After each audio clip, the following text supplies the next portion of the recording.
Well, good Tuesday morning to you. It's 6 a.m. here as we're posting this on a Tuesday, and you're about a weekend now, officially a week into your school year 2020, and maybe you feel like the year hasn't gotten off to a great start already, especially spiritually.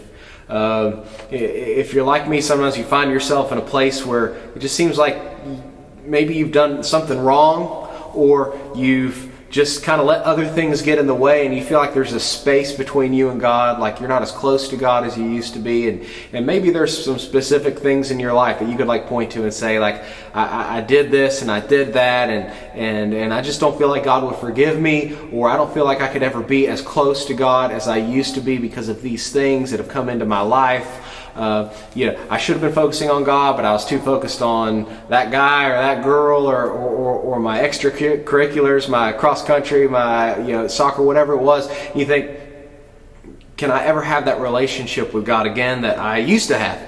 Well, in Isaiah 55, there's something that's, I think, very encouraging for me, and I hope it's encouraging for you as you're thinking about how you can get closer to God this school year.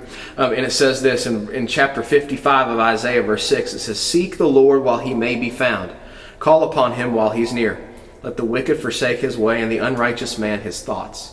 Let him return to the Lord, that he may have compassion on him, and to our God, for he will abundantly pardon.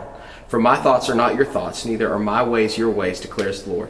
For as the heavens are higher than the earth, so are my ways higher than your ways, and my thoughts than your thoughts." There are four, I guess you could call them imperatives, or four commands that God gives to us, people who want to get back to God and get close to God again. And the first is seek. Seek the Lord while he may be found. The second is call. Call upon him while he's near. The third is let the wicked, someone who's done wrong, forsake his way. And the third is let him return to the Lord. So seek, call, forsake, and return. Those are the commands.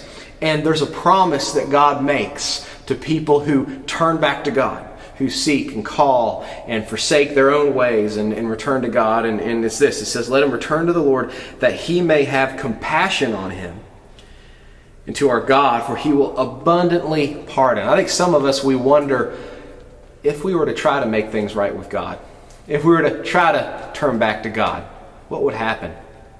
Is God sitting on the edge of his seat with a lightning bolt ready for us to come back to him so he can zap us and teach us a good lesson to never leave him again? Is God a God that delights in punishing and judging? No, that's not the God we see here. We see a God here, it says, that God may have compassion on him, for he will abundantly pardon. We see a God who is sitting on the edge of his seat, ready to to lather on compassion toward us and pardon, forgiveness toward us. It says he will abundantly pardon. So sometimes I wonder, is God just so mad at me that he'll never use me again? Have I gone too far? No. It says, seek the Lord while he may be found. Call upon him while he's near, so that you can receive the compassion of God and that God can pardon you. You wonder, what's the heart of God for me right now? What does God want to do for me right now more than anything else? It's not punish. It's not judge. Jesus was punished and Jesus was judged on the cross for your sin in your place. God is ready to show compassion to you. God is ready to abundantly pardon you. But what does it say? It says, as the heavens are higher than the earth, so are my ways higher than your ways.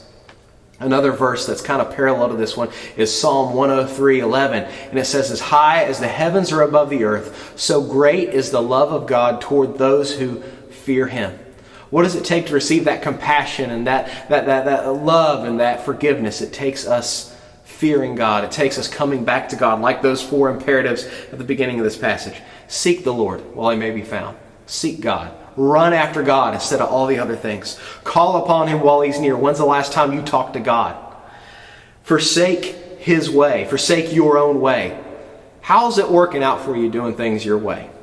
Why don't you spend today trying to do things God's way and finally return to the Lord?